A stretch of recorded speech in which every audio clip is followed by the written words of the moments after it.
So thank you for everyone for registering and attending today. We're really excited about today's content. We're going to talk about kitchen renovation mistakes to avoid. A couple housekeeping items before we start. We are recording this right now, and we will share the recording and the slides afterwards. So be on the lookout from that after the webinar ends. We got a lot of great questions when everyone signed up. We'll make sure we get to all those questions, and feel free to add questions in the Q&A feature as we go on today. Next, I'd like to introduce our two panelists. First, we have Steve Scheinkoff, CEO at Yale Appliance. Steve's been at Yale since 1986, helping grow Yale from the original Boston store that we're known for to the 3 current locations in Framingham and Hanover. He'll be sharing his experience from his own renovation projects and countless other examples over the years today. Stuart Elfland from Metropolitan Cabinets and Countertops is also with us. Stuart started Metropolitan with his father back in 1984, and since then Metropolitan has grown significantly to 4 showroom locations currently, plus a 150,000 square foot factory in Norwood where they manufacture custom and stock cabinets. With the introductions out of the way, let me turn it over to Steve to take over from here. All right. Thank you, Pat. What not to do in a kitchen renovation? You know, I saw this picture and I said, let's start with a problem in a kitchen. If you don't see it right away, you will in about 12 and a half minutes. There's a major problem in this picture, actually 2. So let's get on it. As Pat said, this is my 47th year at Yale, 34 years full time. 13 years we've written a blog on how to buy appliances. Hard to believe. So here's what we're going to cover today is 5 ways to fail is buying or not buying proprietary products. We're going to take a look at colors and how to do them properly. Cooking, which is the biggest decision you have to make. And then the worst appliance fail. Stay tuned if you live in Massachusetts. Last, we want to trust and verify anybody that's on your job site. So we're going to talk a little bit about that as well. Okay. Here's some quick tips on how not to fail. A, hire the right people. And 2, know what you want. And that becomes much more, you have to know what you want, especially now. I was talking to a vendor on a dishwasher. I go, why aren't you shipping dishwashers? And he goes, well, when a dishwasher is manufactured for 220 pieces and you got 219, you can't ship the dishwasher. And that's what you're going to find. There we go. That's what you're going to find is when I started in 1986, you bought a Maytag washer. It was from Newton, Iowa. It was designed, engineered, and manufactured in Newton, Iowa. All the parts came there. Now, you fast forward to 2020, you may make the control panels in China and the pumps in Mexico. And it's good because it's made the supply chain more efficient. Certainly people can specialize. But with a pandemic, chances are in the beginning of the year, you weren't able to get, your control boards from China. And now you can't get anything from Mexico. So if you're missing a couple parts, you can't ship the product. All right. So if we talk about these 2, if we're missing these 2 parts, we can't ship the dishwasher. Sorry again for the technical stuff here. I'm having some problems with the internet. Okay. And that's true of anything really right now. So I'll tell you a story. My friend goes to buy a Bosch dishwasher. Says, I want to buy a Bosch. I said, okay. It's not available right now. It's going to take 8 to 12 weeks to get. He goes, well, I want to buy a Bosch. I said, well, you know, we'll let you know when it comes in. He goes, well, I can't wait 8 to 12 weeks. And he said, and I said, well, why are you buying a Bosch dishwasher? And he goes, it's quiet. I go, yeah, indeed it is quiet. But so are these. Right? You can buy a KitchenAid dishwasher at 44 dBs, buy the Echo at 39. Miele's a little bit noisier at 46 decibels, and you get something right now. So really, what I'm saying is buy to the feature that you want instead of being brand loyal to the product that you think you want. Okay? And that's true, like Sub-Zero right now has some problems. It's an 8 to 12 week lead time. I love Sub-Zero. I'm not picking anybody, any manufacturer I show you on this list is going to have a problem. But if you're buying a kitchen because you like a commercial look, could you replicate that in another brand if you needed to? If you needed to make that pivot, could you go to a Gaggenau? Could you go to a Miele?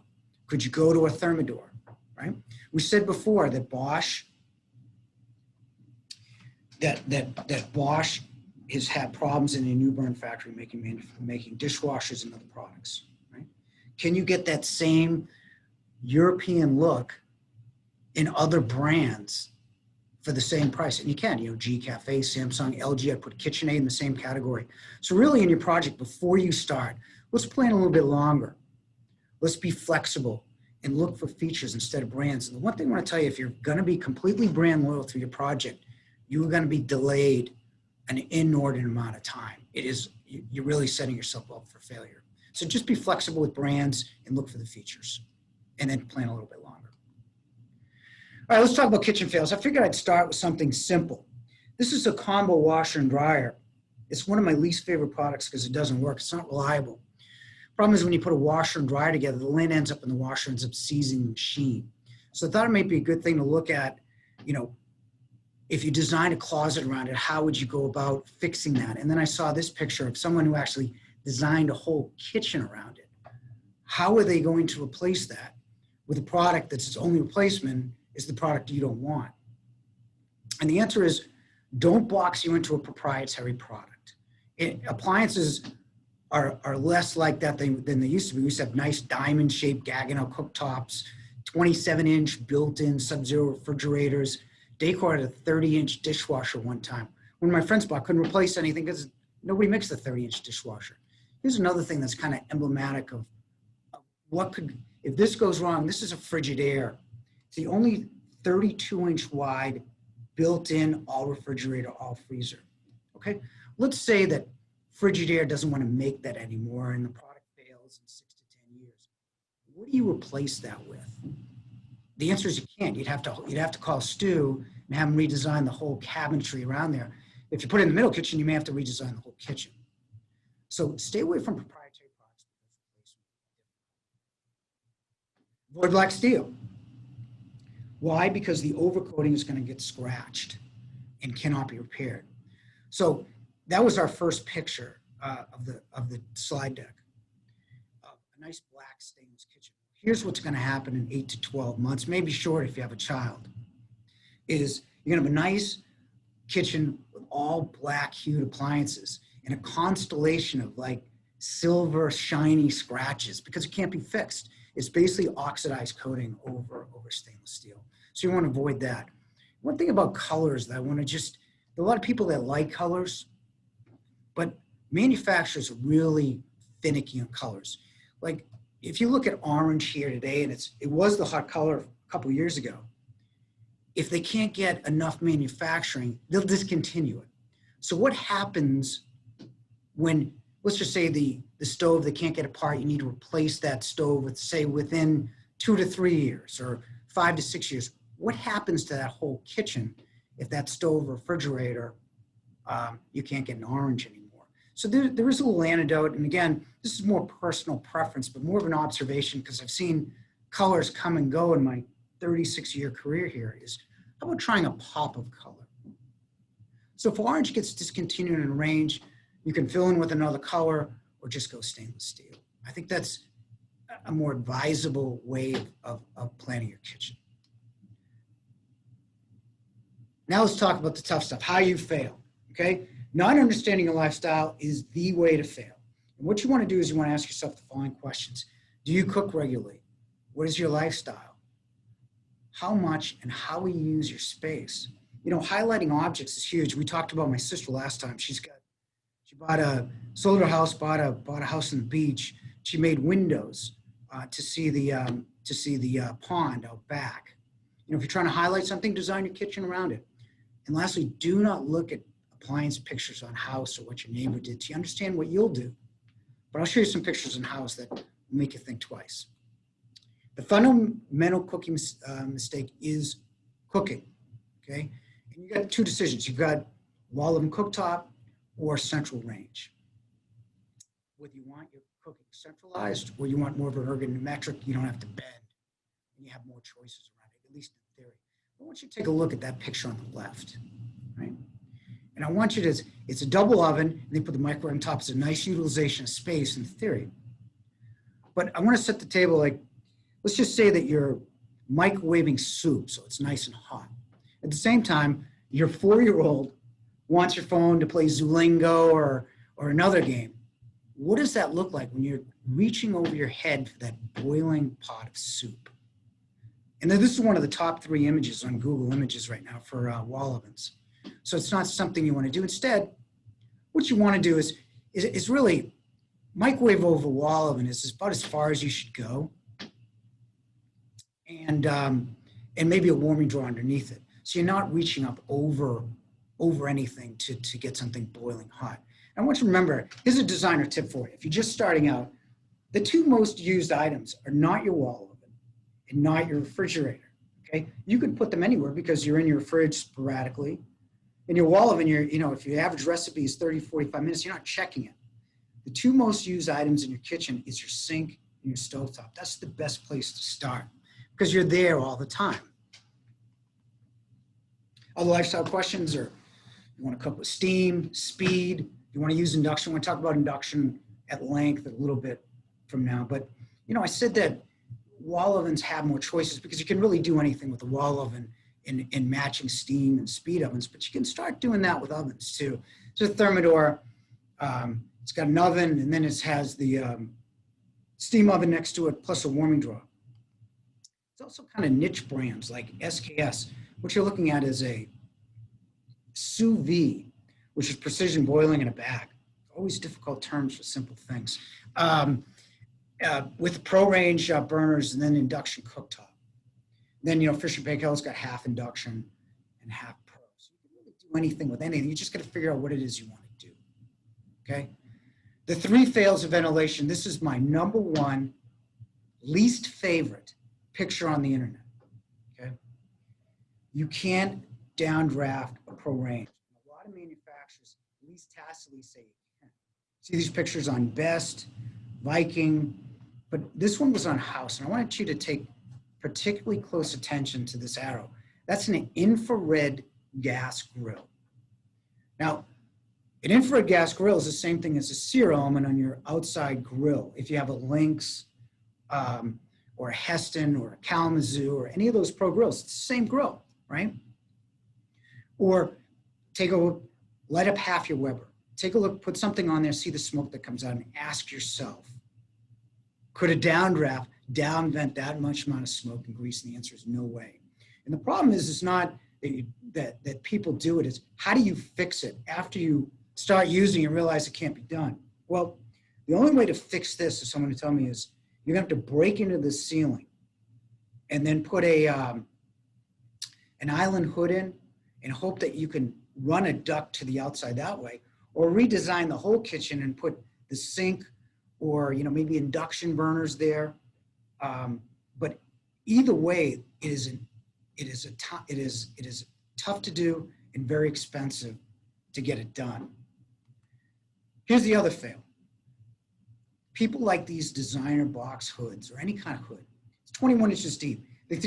People seem to think that if you put a high CFM hood, a high CFM motor with a 21-inch over a Pro Ranger, that'll work, that the actual motor will compensate for the lack of depth.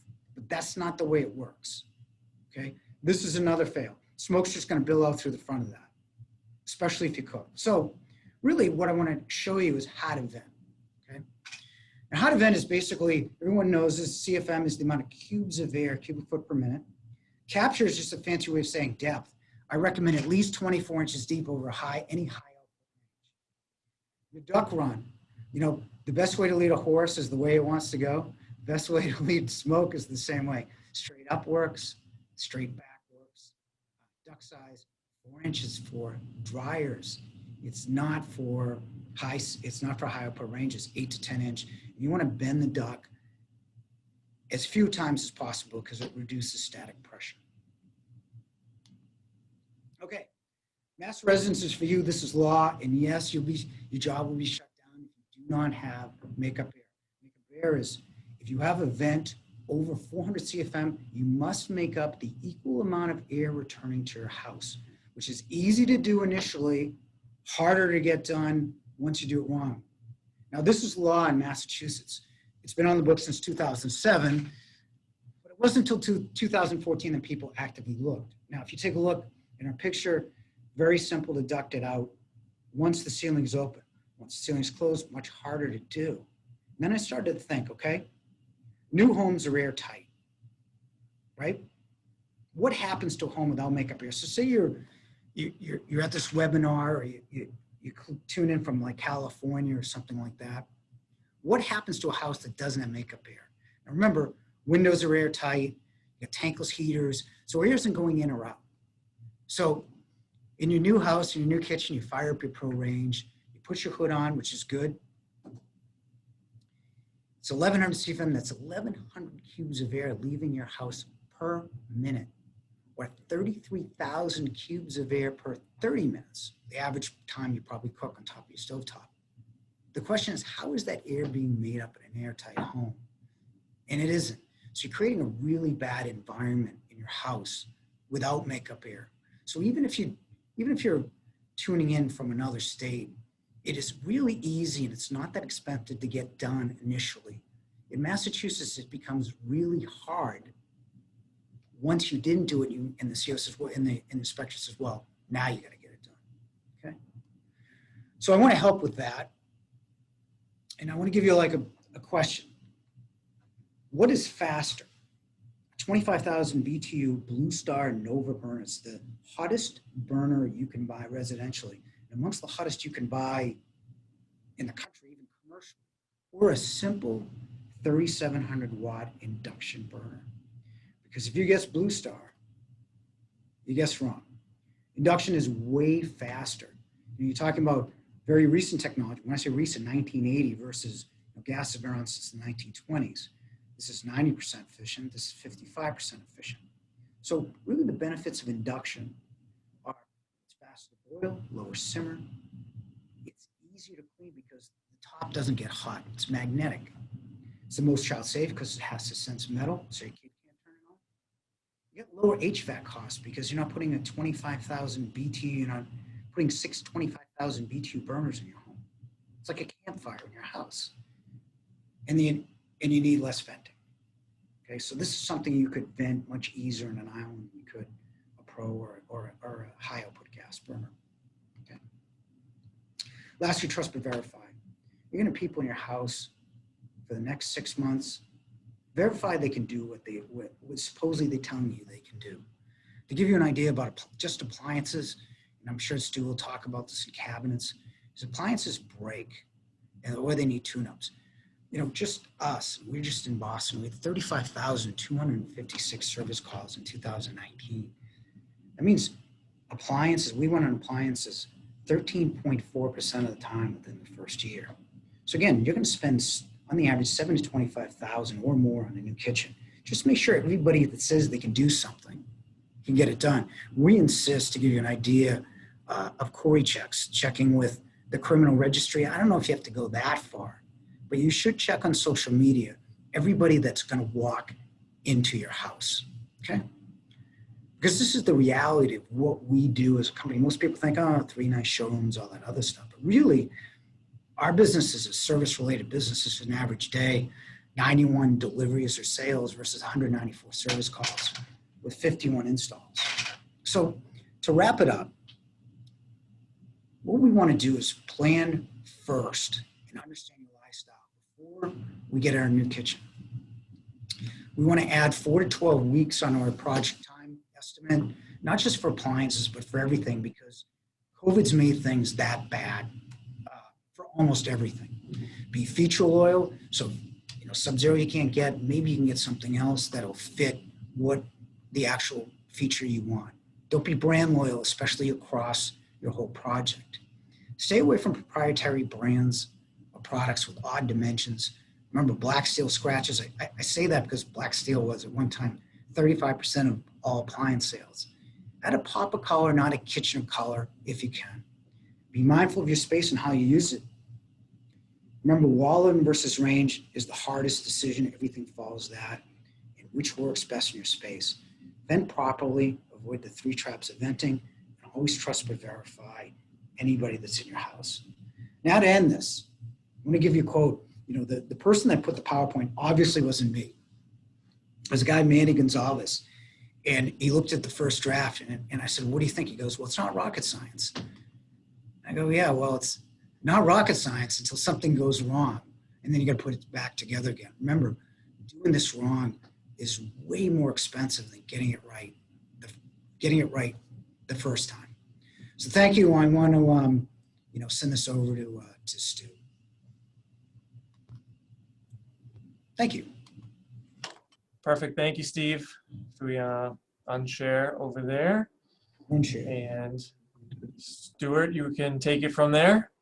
A reminder, please start sending any questions. We can get to, we can start filling up the bucket for our Q&A. Stuart. Hey, Pat. Thank you, Steve. That was wonderful. The first topic is I want to make sure you buy what you like. So when you're planning for a kitchen renovation, you should have a budget in mind of what you want to spend on the cabinet and countertops. So many people come in, and when we ask them, what do you have as a budget? I don't know. So you really need to think about your budget in the beginning, because there's a lot to going into a renovation. There's all the tradespeople, there's the carpenter, the plumber, the electrician, the floor company, the painting company. There's a lot, and then there's the cabinets, the countertops, and the appliances. And I think a lot of people, they only think of one particular product when they're trying to come up with a budget. I really think you need to buy what you like, and nobody. So if you have a budget in mind and what you like is a little bit over your budget, I really think you should try to see how you could make your budget a little higher, because 5 years from now, you will not regret being happy that you bought what you liked, but you definitely could have regrets about not getting what you like. So if you can somehow get within the budget and get what you like, you will not regret it. So I have to admit that I've become an online shopper I bought peanut butter recently, I bought soap online.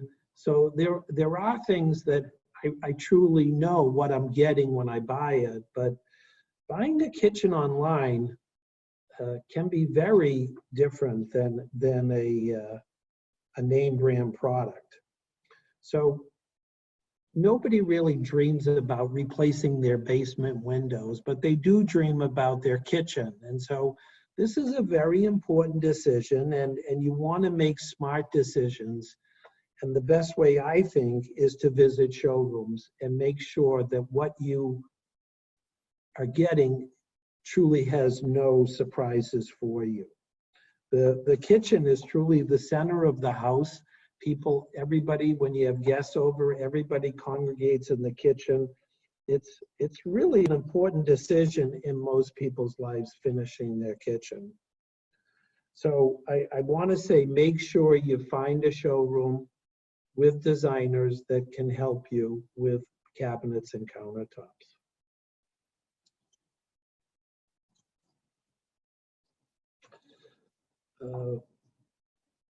I'm also going to say you need to buy local. The advantages are for you that you can discuss the layout and listen to a designer about the pros and cons of possibly 2 or 3 different designs to come up with one that really fits your budget and fits what you want to buy. The design process can be kind of trying, in the sense of trying to get exactly what you need. The other thing that's important is that the designer understands your lifestyle. So Steve mentioned about cooking. Are you a big cooker or not? Do you have baking requirements? Do you like to have recycling cabinets in the kitchen? You really want to make sure that the final design is benefiting you and your lifestyle. The other thing about buying local is some jobs don't go well, and the local company can be a very quick response to try to keep the job going so that all the subs are not slowed down. So there are advantages to you buying from a local company that can fulfill all your needs. Understanding the design, and I think Steve really talked about, you really need to understand the appliances and the functions of the appliances. Also with kitchen cabinets and countertops, you need to understand the design also. So you don't want to go to a designing firm, kitchen design firm, and tell them what they should be putting. You should make suggestions of your lifestyle, and hopefully they hear it and they come up with ideas that are very clear. So again, you need to talk about your lifestyle. This is a room that truly reflects. So when you wake up in the morning, do you want to have your coffee in the kitchen, or do you go into a den? Do you like to sit at an island if there's a small, maybe 2 or 3 people? Do you want to eat your dinner at the island? Do you want to go to the kitchen table? These are questions that should be brought up in the design stage. Another thing that people don't think about early in the stage is the countertops. And the advantages of doing the countertop design is you may have an island that's bigger than a slab, and you could have a seam in the island. And then when you get the island, you say, no, that's not what I thought. So try to design the countertops early too. This will be that there are no surprises. The last thing you want is when the countertops are installed, you say, that's not what I thought I was getting.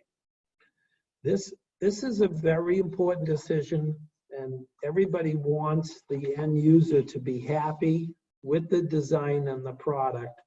And the most important thing I can say to everybody is you want to be happy and you don't want surprises. Thank you. We have a couple questions queued up for everybody. The first one, I think I'll pitch this one to Stuart. Question from Karen: how long do your kitchen cabinets normally last, and are they easy to paint if we want to change the color someday? Okay, when people come in and they bought a house and the cabinets are kind of old and they don't like the color and they're thinking about painting it, I say to them, well, you could paint them, and if you don't like it, then you go with a new kitchen. But rather than tearing out the kitchen and starting fresh, but I would say most kitchens probably are gonna look a little tired when they're approaching 15 years. Great. Another question. This is a popular question. And I think Steve and Stuart can both take a stab at this one. What would you say is the most important first step to take when thinking about a kitchen renovation? Steve, do you want to go first?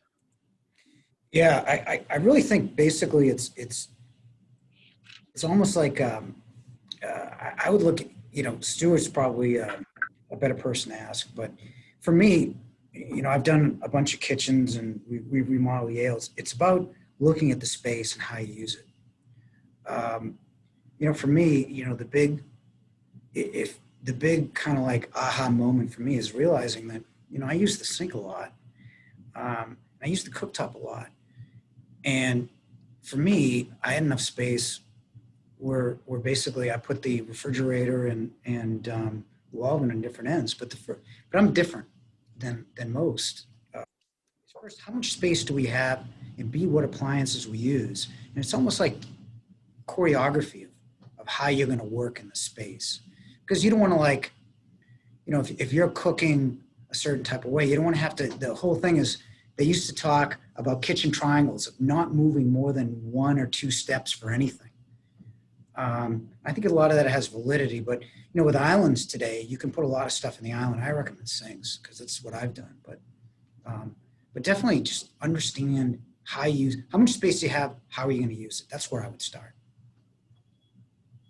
Stuart, anything to add there? I would say a lot of people, when they come in, they kind of want the kitchen they had before. And then I asked them, did you design the last kitchen? No, it was in the house when we bought the house. So I agree with Steve that the space on a blank piece of paper should have just the openings and the windows. And sometimes you can actually move door openings for very short money, especially if it's a non-bearing wall. Maybe not windows, but you really should try to have an open mind for a new design. And I agree with Steve that you don't use all the appliances constantly. You go to the sink 85% of the time you're in the kitchen. You go to the fridge a lot, and the cooktop, and maybe the wall oven you use 4 times a week. So the designer really should not be influenced by the past kitchen.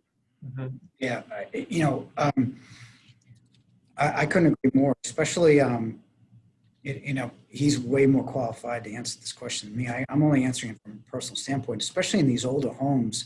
We have kitchen room, you know, you have your kitchen and dining room. That's kind of not the way we live anymore.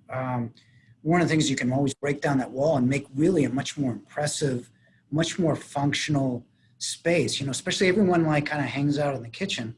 You make one great room with a nice island, and you know, you put your TV and your table there.